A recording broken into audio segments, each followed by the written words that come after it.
आज भी पॉजिटिव है ना, नेगेटिव मत होना। अरे मैं तो आपकी सोच की बात कर रहा हूँ, कोरोना की नहीं। इसका तो नाम सुनकर ही अब डर लगने लगता है। वैसे आपकी सेहत के लिए नेगेटिव होना बहुत जरूरी है, नहीं तो आप पॉजिटिव सोच कैसे रख पाएंगे और पॉजिटिव सोच वाली सरकार का पॉजिटिव रहकर बचाव कैसे कर पाएंगे। कैसे बताएंगे कि दुनिया में भारत का डंका अपने ही लोगों की उखड़ती सांसों के लिए बज रहा है। कैसे बताएंगे कि लाखों लोगों की मौतों के लिए कौन जिम्मेदार है। कैसे बताएंगे कि पॉजिटिव अप्रोच वाली सरकार की मालिक जनता की बुद्धि का विनाश हो गया है। कैसे बताएंगे कि पॉजिटिव अप्रोच वाली जनता अपने बुद्धि के विकास के मर जाने का अंतिम संस्कार होते देख रही है। कैसे बताएंगे कि आज पॉजिटिव अप्रोच वाली सोच का राम नाम सत्य चारों तरफ सुनाई दे रहा है। कैसे बताएंगे कि किसी के अहंकार का खामियाजा पूरा देश भुगत रहा है। कैसे बताएंगे कि जलती चिताओं और गंगा में बहते शवों के लिए कौन जिम्मेदार है। कैसे बताएंगे कि ऐसा मंजर शायद पहले आपने कभी नहीं देखा होगा। जय राम दोस्तों, मेरा नाम गंगा प्रसाद और आप देखना शुरू कर चुके हैं वॉच न्यूज। हमारी कोशिश होती है कि आपको हर मुद्दे की सटीक जानकारी दी जाए ताकि आप सरकारों के पीछे का खेल समझ सकें। सिस्टम के पीछे छिपने वाली सरकार से सवाल क्यों नहीं पूछा गया कि लाखों लोगों की मौत के लिए कौन जिम्मेदार है। क्यों आपके बनाए हुए सिस्टम के आगे लोग दम तोड़ रहे हैं। क्यों सरकार आंकड़ों की कालाबाजारी कर रही है। क्या इसलिए कि दुनिया को आंकड़ों से गुमराह किया जा सके। क्यों नहीं पिछले एक साल में अस्पतालों का विस्तार किया गया। क्या सरकार लोगों के मरने का इंतजार कर रही थी और जब देश में स्वास्थ्य सेवाओं को लेकर आपातकाल जैसे हालात हो गए तब भी हमारे देश का फ्रंटलाइन मीडिया सरकार नहीं बल्कि सिस्टम के फेल होने का रोना रो रहा था। लेकिन किसी ने प्रधानमंत्री मोदी से सवाल करने की हिम्मत नहीं दिखाई। किसी ने नहीं पूछा कि प्रधानमंत्री मोदी ने किस हैसियत से कोरोना काल में कानूनों की धज्जियां उड़ा रहे थे। किसी ने नहीं पूछा कि जब हमारे देश में लॉकडाउन किया गया तब बेसहारा लोगों को लाठियों से क्यों पीटा जा रहा था। अगर वो कोविड गाइडलाइन का उल्लंघन था तो प्रधानमंत्री मोदी रैलियों के जरिए क्या कर रहे थे। एक तरफ लोगों का कोविड से दम घुट रहा था और दूसरी तरफ प्रचारक प्रधानमंत्री रैली कर लोगों की जान पर खेलकर सियासी रोटियां सेक रहे थे।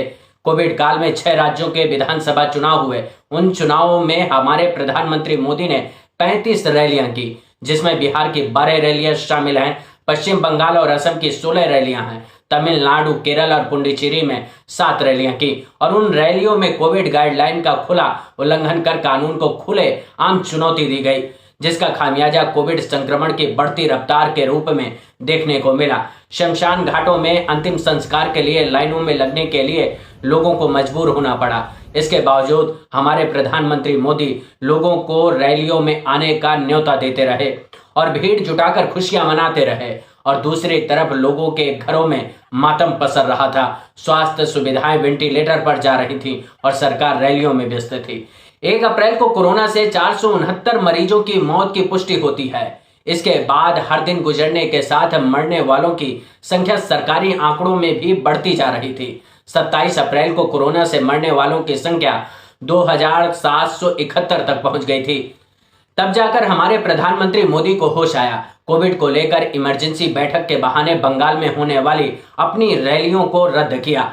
यह दबाव इसलिए भी था क्योंकि सोशल मीडिया में राहुल गांधी हीरो बनते जा रहे थे और मोदी विलेन के रोल में दिख रहे थे।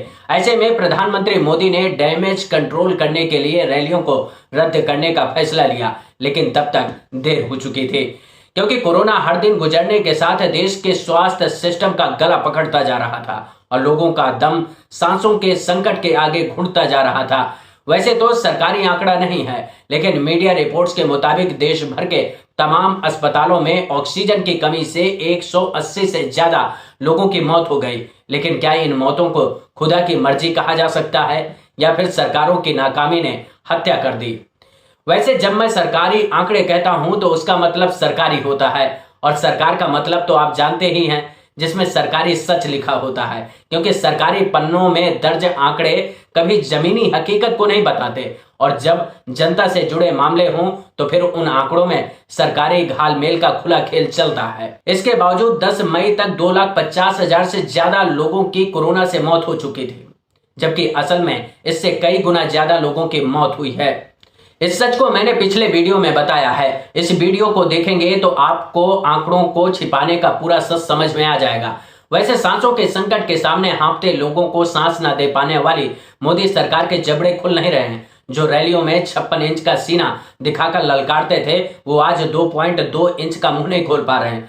नहीं कह पा रहे हैं कि महामारी हमारी नाकामी का जीता जागता उदाहरण है। जिन लोगों ने इस महामारी में जान गंवाई, उनके गुनहगार कोई और नहीं बल्कि सरकार खुद है।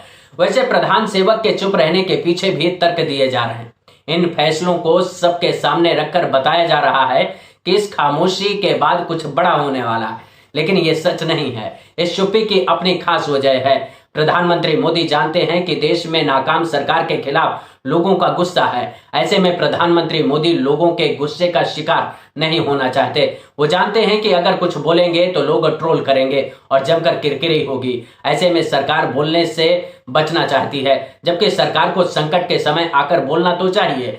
देश के लोगों को जवाब तो देना चाहिए, बताना चाहिए कि उसने पिछले 1 साल में कोरोना से निपटने के लिए कौन सी तैयारी की थी। बताना चाहिए कि लोगों की जान बचाने के लिए सरकार ने कौन सा सिस्टम तैयार किया था, जो दूसरी लहर में कोरोना के आगे हार गया।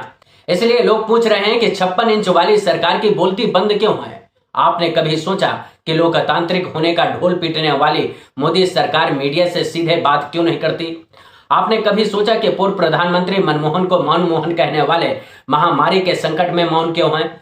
वैसे एक सच ये भी है कि प्रधानमंत्री मोदी के अब तक के 7 साल के कार्यकाल में सिर्फ एक प्रेस कॉन्फ्रेंस का रिकॉर्ड है।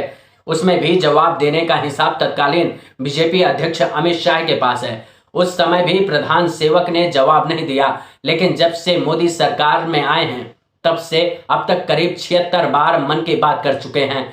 उसमें भी लोगों के सुझाव शामिल होते हैं और अपने मन मुताबिक जवाब होते हैं। वैसे जिनको मौन मोहन कहकर नरेंद्र मोदी बदनाम करते आए हैं, उन्होंने अपने 10 साल के कार्यकाल में मीडिया से 15 से ज्यादा बार बात की थी और मीडिया के हर सवाल का जवाब भी दिया। तभी तो मनमोहन कहते हैं कि वो मीडिया से कभी नहीं डरे। लेकिन नरेंद्र मोदी के नाम एक और कीर्तिमान है, वो ये कि जब वो गुजरात के मुख्यमंत्री हुआ करते थे, तब वरिष्ठ पत्रकार करण थापर का इंटरव्यू छोड़कर चले गए थे, क्योंकि नरेंद्र मोदी अपनी ही सरकार का बचाव करने में नाकाम साबित हो रहे थे।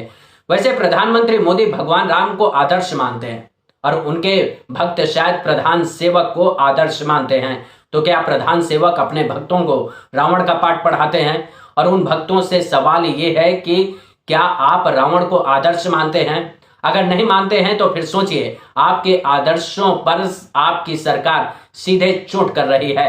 राम तो झूठ स्वीकार नहीं करते, ना उनके आदर्शों के बीच झूठ को जगह मिलती, तो फिर राम के रास्ते पर चलकर राम राज्य लाने वालों को रावण के कारनामे क्यों पसंद हैं?